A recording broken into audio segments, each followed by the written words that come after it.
topics and opinions expressed in the following show are solely those of the host and their guests and not those of W4CY Radio, its employees, or affiliates. We make no recommendations or endorsements for radio show programs, services, or products mentioned on air or on our web. No liability, explicit or implied, shall be extended to W4CY Radio or its employees or affiliates. Any questions or comments should be directed to those show hosts. Thank you for choosing W4CY Radio. Welcome to the Ask the Expert show on W4CY Radio and Talk4 TV, where we bring you educational information from top local experts in the fields of legal, health, financial, and home improvement. Now sit back and listen to experts in family law, association law, hearing loss, business brokers, home care, along with many other topics. Now here are your hosts, Steve-O and Sophia. Good morning, Houston. Welcome to another Ask the Expert show, where for the last 16 years we have brought you the top experts in the field of legal, health, financial, and home improvement. We have got a great show for you for the next 25 minutes. I read an article the other day, and I can't wait to ask our expert, Shannon Lang of Lang and Associates. We're talking about community association law today, and I read an article. Now, this is about Florida. It said 70% of the Floridians who own a home or a condo are in an association. 70%. And I can't wait to hear from Shannon Lang. What is the percentage of Houston, of what percent of the homeowners and condo owners are part of an association? Let's welcome, one of our top experts, Shannon Lang. Hi, Steve. So good to be with you again. We were talking about your numbers, the amount of people who are just watching on YouTube now just blows me away. What you've done with your show is amazing. Before I get to my question I opened up about, is tell people about Lang and Associates. Sure. We're a small law firm based out of Houston, but we have a community association practice throughout the state. I started this firm about 10 years ago after leaving kind of the traditional big law environment. I worked at very big law firms on very big cases, but wanted to do something for myself and work more closely with people. And through accidents and happenstance, got into community association law. We're a busy practice and look forward to meeting more folks who might be interested in legal services or just have questions. One thing we really pride ourselves on here at the firm is that we answer the phones and we answer questions. You don't need to already be a client to call if you have a question. We're happy to chat with people, introduce ourselves. And we really enjoy being a part of your show, Steve, and being able to expand kind of our presence in the market. You know, Shannon, we've been doing a community association law show in the state of Florida for 15 years. And I got to tell you, your job as an attorney representing these associations are so important. How in the world can association deal without having a law firm like yours? It's interesting that you asked that. In the last few weeks, I was appointed receiver for a condominium association here in town that's had that exact problem. They've self-managed for a lot of years. They don't have legal counsel. And as a result, although I think folks were generally well-intentioned, it's a disaster. Legally, it's a mess, and a lot of requirements aren't being met, and there's not enough money. And it really is critical that these associations, particularly condos, but really any HOA, that they do have good service providers around them. And so we work hard with our communities to try to connect them with good management companies and work closely with our boards so that they understand the scope of what they should do, what they can do, and how we can support them in having calm and cohesive communities. Well, I got to tell you, I got to compliment you, because there's not too many firms who open themselves up to giving out free information to residents. The residents have so many questions. I was at a seminar for a community association law firm, And I was sitting in the crowd. There was about 50 people there. And then one of the guys said, I've got one question, then I'm out of here. Well, his one question turned into about 10 questions. So residents, this is what's so great about a show like this. There's a lot of residents getting great information from you. I want to turn, Shannon, to, I told you, I read an article that Florida, that 70% of the homeowners and condo owners are part of an association. Is it like that in Houston? Yeah, it very much is. I couldn't give you an exact number. Of course, everybody in a condo is an association, just by virtue of what a condo is. But yeah, I mean, subdivisions here in Houston, and I think in Texas generally, are very commonplace. And there has been a historical tradition in Texas that I think is similar in Florida, of rule with control.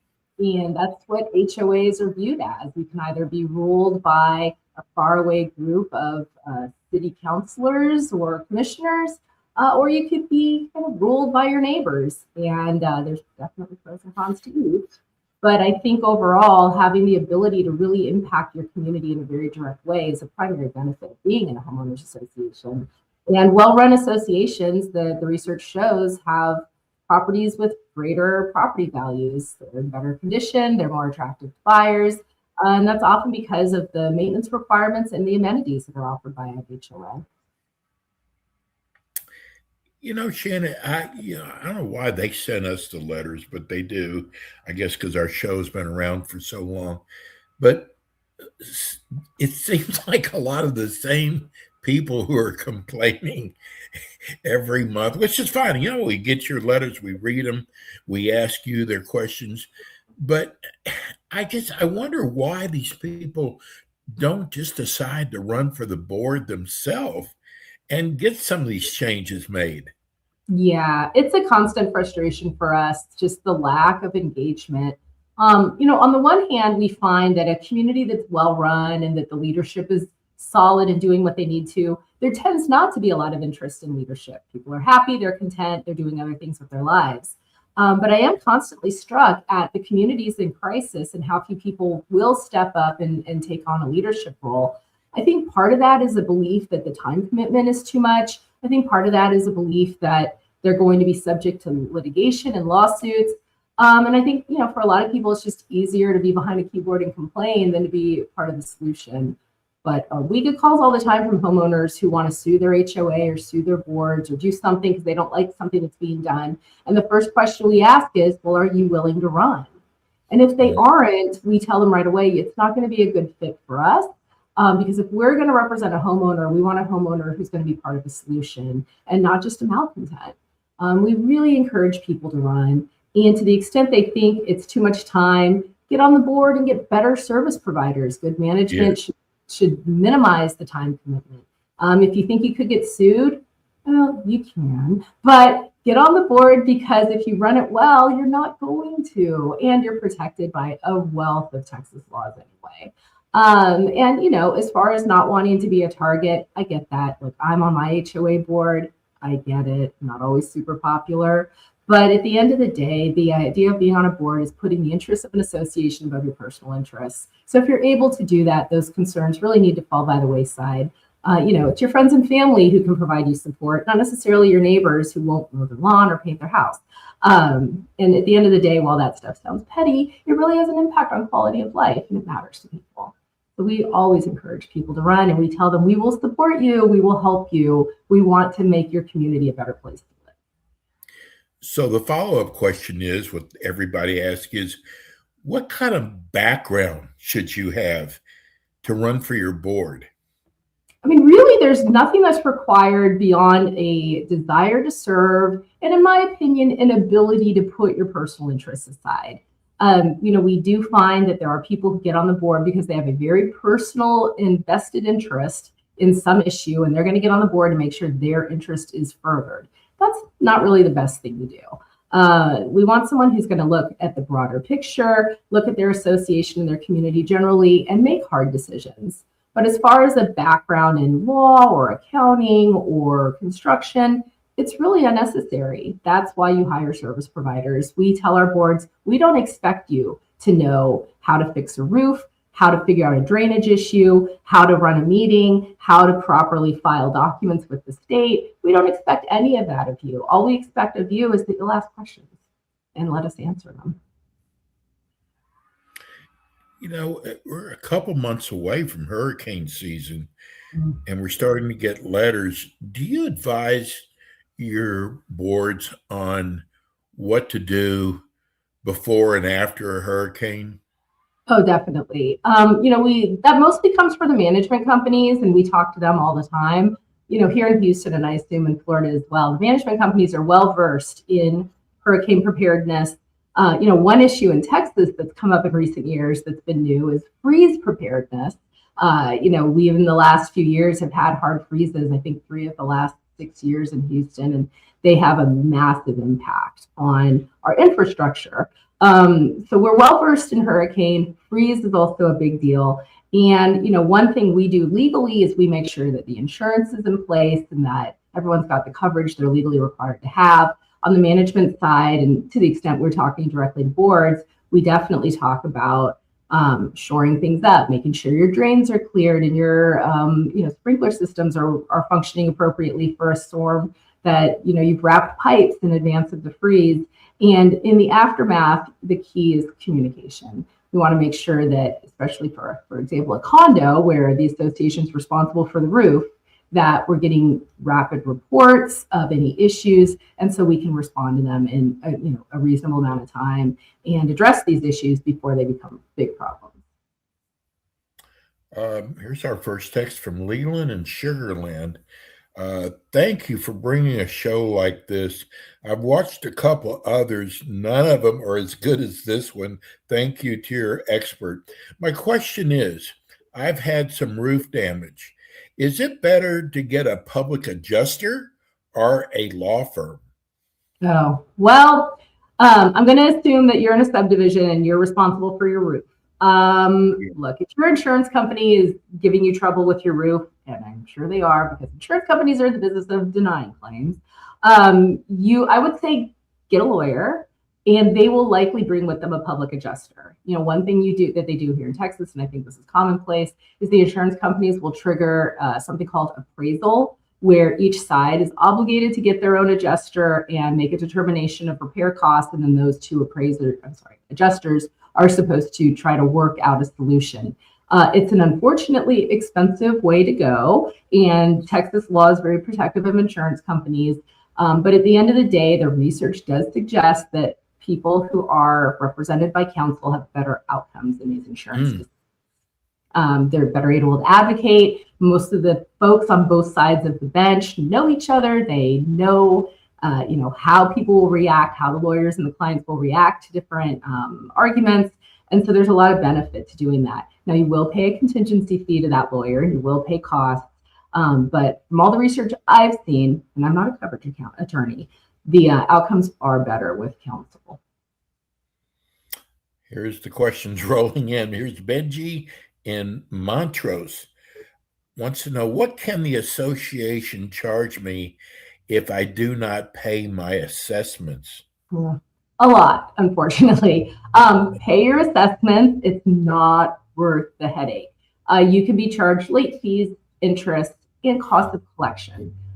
It's a little different between subdivision and condo, but broadly, and the differences are in how much notice you get before these charges are imposed. But it becomes very expensive very fast. Most of the time, you're going to get a notice, 30 or 45-day notice to pay. Take advantage of that. And especially for subdivisions, but almost all condos do it too, you will be offered payment plans. Take advantage of them. A payment plan offered through your management company might cost you $25 or $50 to set up, a small processing fee. But once it gets referred to legal, it gets very expensive. If you need a payment plan, once you've been referred to us, it's going to cost you a couple $100 and additional processing fees and legal fees. We hear from folks all the time who have ignored all the letters, all the delinquency notices until they get a legal demand. And then they call and they say, well, I'll pay my assessments, but I'm not paying these fees. We tell them, well, unfortunately, you have to. because otherwise your neighbors have to pay them, because these are fees that are charged to the association. And under Texas law, all of these fees are properly assessed. They can also be the basis for a future foreclosure. It's just not worth it. Another thing we hear from a lot is we get a lot of calls from owners who are being sued or are in enforcement with a law firm, and they want to know, can we defend them? Can we help them? And the reality is that, sure, we probably can, but you owe the assessments. There's not really a defense to that. You're going to owe the late fees and interest. There's not really a defense to that. Maybe we can pick apart some of the legal fees that the association's lawyer is charging, but it's tough because most of these fees they seem high, but they're pretty reasonable. And you're going to pay me to fight those fees. And in the end, it's not going to be worth it. So you can be charged a lot. And what might be a $400 assessment can quickly balloon into a $4,000 obligation. We strongly, strongly encourage people get into a payment plan and do it all quickly. Because every additional letter you get from a law firm is hundreds of dollars added to your account. Not worth it. And I say this as someone who makes my money sending those letters. Not worth it. So, Shannon, I got a question for you. That here in Florida, there's a lot of the associations, especially the HOAs, who have golf courses. Mm-hmm. Now, you have in Houston, you have different upgrades. People write and say, why are they spending all this money when our assessments are so high anyway? I don't think people realize what that does to their property value. Can you talk about that? Sure. First thing we hear a lot from people is say, my assessments are so high. And we always like to step back and try to provide some perspective on that. For an HOA, a subdivision, you might spend a couple hundred a year, you might spend a couple thousand a year, depending on the amenities that you have. And for those communities that charge more, you might have a golf course, a pool, a clubhouse, tennis courts. And all of these things are very expensive to maintain and very expensive to insure. And you want to think about what it would cost for you to have a pool, a tennis court in your backyard, or have a golf membership. And that's really what you're paying for. And what we see, and I mentioned this earlier, is that those homes that are in these HOAs, that are in master planned or planned communities and subdivisions, do have higher values. They're more attractive to buyers, particularly families that really need and want amenities. And you're going to make more money off that home later while enjoying the amenities while you live there. But when you think about what you're paying for as a daily or monthly or even weekly rate, it's really generally quite affordable. We have this discussion even more so with condominium owners who really don't understand what they're paying for.